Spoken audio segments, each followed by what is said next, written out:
I had this message I have got to share straight from the word. And I just want to jump straight into it. Everything you need to know about me is in my description on my Instagram, so I'm not even going to waste time and talk about myself. There's these group of people, and they're called the Israelites. Now, this is some revelation I got in my study time, and I had to share it. I have so much that I want to share, but it's impossible for me to share everything about this chapter, which is Judges chapter 3, Judges 2 and 3, but there are some particular points that I wanted to talk to you guys about. I would recommend reading the entire chapter of Judges 2 and the entire chapter of Judges 3. All right, so let me give you a little backstory as my dog keenly watches out for something. So there are these people called the Israelites, right? And the Israelites were taken out of Egypt by Moses, who was directed by God. Oh, my dog gonna start cutting up, so I'm just warning you now. So they're taken out by Moses. They were supposed to go straight to their promised land, but they were kind of tripping a little bit, so they had to go and wander around in the desert for like 40 years. Finally, they get to a point where God does what he has to do. He teaches what he needs to teach. He tests what he needs to test. They're about to go into their promised land. They're going into their promised place, finally. And God, through Moses and through Joshua, Joshua is Moses' successor. So first there was Moses, and there was Joshua. And he tells the Israelites, look, you're going to win the battles. You're going to live on the goodness of the land. You're going to get all you have to do. All you got to do is follow what I asked you to do. That's it. Don't you go ahead and start worshiping other gods and idols and all this craziness, and don't intermarry with the other people that were in the land. As a matter of fact, he gave strict instruction. He told the Israelites, look, when you take the land, make sure you remove everything. Don't leave anything. They didn't listen. As a matter of fact, you can find that in the exact thing he told them to do as it relates to getting those people out can be found in, I'm looking at my iPad, found in Exodus 34, 15 to 17, and Deuteronomy 7, 1 to 4. Exodus 34, 15 to 17, and Deuteronomy 7, 1 through 4. And God clearly gives them a warning. So the Israelites were basically disobedient, right? So he gave them a conditional promise, not an unconditional. Yeah. Look, y'all, my dog don't have no chill, so he's going to go back to forth. He's going to relax. I think he's trying to get some of this word too. But, because, we have unconditional and conditional promises from God. Promises that's not going to change regardless. Right? Hey, you all right? You all right, Mama? Yeah? So, this promise was a conditional promise. Hey, you can live on the good of the land. You're going to be all right. No problems as long as you guys do what I asked you to do. So they didn't. We got that out the way. Now, so the Israelites figured that, look, we can live side by side with these people, the Hittites, it's all kind of ites in there. It's a whole lot of them. And they're like, we can live side by side with them. Our problem can stay with us in our promised land. It's no problem. We got this. We can use them as slaves. They're not really bothering us. Plus, we kind of like their, some of their traditions, When they worship their gods, you can be a little bit more selfish. There's a lot of sexual stuff that was kind of attracting. A lot of pleasing the flesh kind of stuff. Like, they were kind of attractive to what these problematic people were doing, what gods they were serving, all that kind of stuff. They were disobedient. And they allowed the people to live alongside with them. So their problem, or the people that was with them, which is representative of their problem, trust me, they were a problem, started to take root and develop and grow and conquer and surround and eventually take over. Like, eventually, they took over. Now, the roles were switched. They took over. Israelite was now being oppressed by these people because they started to follow their customs, worship their gods. They were intermarrying and all kinds of stuff, which was just bringing more hell down on them. So God had already warned that this was going to happen. He let them know that this was going to happen, and it's exactly what happened. I want to make this more prevalent, like to our days, to what you can go through in your regular, every Christian day life, non-Christian day life, whatever, in your normal life. Because I read this story and I'm like, well, how does it relate to me? Them people, right? Those people, they were off. They didn't know how they had it. All they had to do was follow. They tripping, like they could have had the best of the best, but they still chose the hard route. And I began to look, because I find that a lot of times God, buddy, stop looking yourself on camera, please. Bud, hey, stop looking yourself on camera. So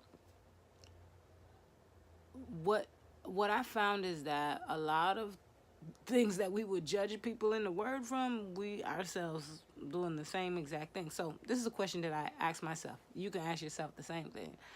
What obstacles has God left in my life for me to fight against? Because know that those people that the Israelites allowed to stay in their land, God allowed them to stay in that land as well. And in Judges chapter 3, it tells you several reasons why he does that. One was so that, that generation could be prepared for spiritual warfare, because there was a generation of Israelites that didn't know how to fight.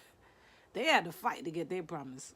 And there was a generation that didn't even know about it. But that's a whole nother thing. Here's the thing. Here's my main point. I said all of this to come to this one point. What obstacles does God allow, or problems does he allow to remain in your promised place? Or in your purpose, where you're destined to be in that place? What are certain things that are there right now that God allows to be there so you can seek him out more for whatever reasons? The whole thing, what obstacles remain in your life right now? And I'm going to make it personal. Let me share something personal of mine. I don't mind sharing it because God used it. God is using it, and to turn around for my good. So I think at the end of the video, I'll share how he's doing that. So let me be real. Let me tell a little story. So I was drinking, right?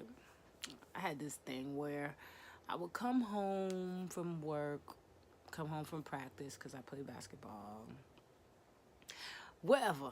I just come home, and it was just normal practice for me to stop at the store and get, some wine or some vodka or something alcohol. Like, I didn't need people. I didn't need things. Just give me my little drink, and I am Gucci. I am straight. No worries at all. So it was just normal practice every single day. I mean, every single day, I just be drinking something. Sometimes I can't even, I'm gonna let that go. But let's just say alcohol was very prevalent in my life. And one day my teeth started hurting. Teeth was just hurting. And I'm like, what's going on? I'm like, okay, maybe it's just regular cavities. I don't really know. But whatever it is, I was studying that day, and then it just sparked me, buddy, stop interrupting my story. To just Google and see what are some reasons your teeth could hurt. Now, I had saw something where alcohol can affect your teeth and whatever, and I was like, but that's not me. Maybe mine is just regular old cavities from just eating sweets, chewing gum. I'm always chewing gum. But then something kind of said, do a little bit more research and see what is the normal amount of alcohol to consume. Like for a woman, what's the normal amount of alcohol to consume in a day? And I read that one glass, and it's talking about wine. For vodka, I don't know. I just looked up that specifically. And it said one glass. And I immediately broke down into tears.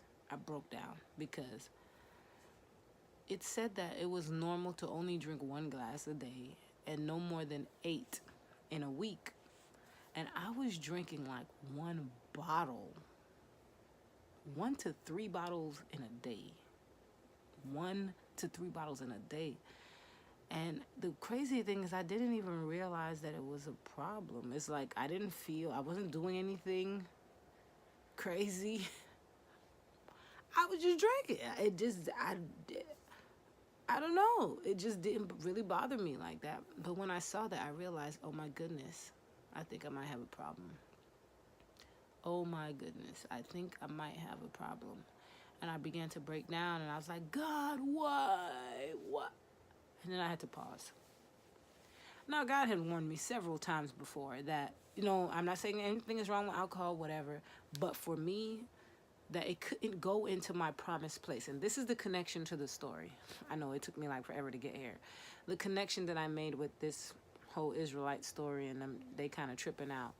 He said, look, you are at your point where you're going to walk in your promise and your purpose. But listen, there's some things that can't really go with you. Can't go with you. Like, it's going to take you out, or it's going to attempt to take you out. And I'm like, Lord, chill. I got this. It's not bothering me that much. I got it under control. I'm not doing nothing wrong. Man. Instantly after reading that story, I was like, you gotta be kidding me. You gotta be. Let me tell you something. No matter how strong you are, no matter who you think you are, if you rub shoulders with your problem gonna wear off on. It's gonna wear off on you. I don't care how strong you are. The Israelites were a strong group of people. They were God-chosen people, and they rubbing shoulders with these other people, and then they start practicing their practices and worship and all this kind of stuff. Then they're marrying, and then they just full-blown just gone. And that's how it happens. That's what the enemy does. He creeps up on you. He don't do it in your face. He creeps up on you. And that's what happened. I started drinking. I realized it was way out of control, and God would give me, like, dreams. If I shared with you, you would be like, he would give me dreams and warnings and all kind of stuff. And I was like, I got this. I'm not sinning. I'm not sinning. That was my go-to line, Lord. I'm not sinning. Now, I don't know what people out there believe. I'm not even going to get into that. This is just not the video for, is alcohol a sin? I'm just not on that today. All I have to say is that for me, he told me that, that can't come with you. I brought it with me anyway, then it tried to take me out.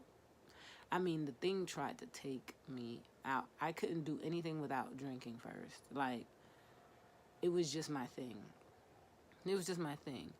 And so it tried to take me out. And I went from a little to a whole lot, to where I just told you, to several bottles a day. And like I said, I didn't even know that it was a problem until I Googled it. I didn't know it was a problem. And there are times that God will leave things. I'm not feeling so well, so I'm a little congested. There are times where God will leave things in your promised place so that you can develop obedience. In that experience, I developed obedience because I realized that even when I think I'm in control, I'm not necessarily always in control. And he says things for a reason. He knows why. Fix my hair. If I had listened to God the first, the second, the third, the 50th time that he had warned me about alcohol, I wouldn't have been in the problematic position. So although I want to be quick to judge the Israelites for not paying attention to God, like they could have had everything. They made it so hard on themselves. They could have had anything. All they had to do was listen to what he said. And then I just said, wait, I know in every lesson that God shares, I know he's talking about something about myself, because God could care less about you correcting somebody else. It's you. You need to be corrected. And I knew he was talking to me. And I'm sure even in sharing this video, somebody else needs to hear something. I don't care if it's one person.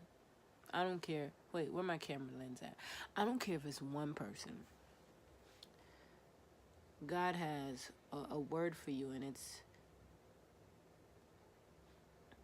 your problems can affect your promise, and it's dependent on your obedience. It's so important to be obedient to God and what he says, because I believe that he tells you certain things and warns you about certain things with good reason. And I tell you what, there's some good that came out of it. Buddy, don't lick yourself on the camera. Buddy, no. There's some good that came out of it. I have a book coming out called Battle of the Bottle. All right. So I already have one book out, Dancing with Death, The Battle of a Suicidal Mind. And now, I tell you, God will use anything. I mean, anything. So I don't think I was meant to go through that. Believe I was addicted to alcohol. I don't even like the taste of alcohol. So that makes you say, what's the real root reason? Those are some things I talk about in my book. What's the real reason behind that? Like, what lie am I believing that would make me be a slave to alcohol? I think it's John 17:17. If I'm wrong, I'll put the right scripture on the screen. But it says that the truth sets you free. It's when you know the truth, what the word says. I mean, the real truth. I'm not talking about no play truth. When you know the truth that God has for you, it sets you free. When you know how to believe, because the Bible tells, if you're struggling with faith, with hope, with belief, it tells you how to believe. It tells you how to have faith. It tells you literally step by step. And those are some things I'll be talking about, an array of things. This is just one thing I just had to share.